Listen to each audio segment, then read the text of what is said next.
What if I told you that 1 spoon of this fertilizer could turn weak, lifeless soil into a thriving bed full of energy? Out in the wild, forests grow strong without fertilizers because the earth knows how to heal itself.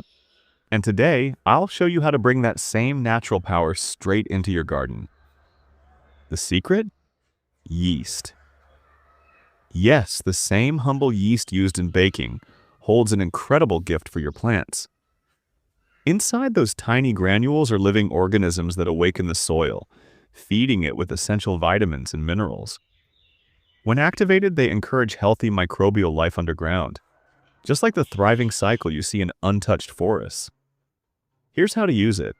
Take 1 spoon of dry baker's yeast and sprinkle it directly onto the surface of your plant's soil. Then, with your hand or a small tool, gently mix it in so it blends with the earth. That's it. Once in contact with moisture in the soil, the yeast activates, stimulating root growth, boosting nutrient absorption, and bringing your plants back to life with new strength and greenery. So, if your soil feels weak and exhausted, remember, sometimes the tiniest organisms hold the greatest power to renew the earth.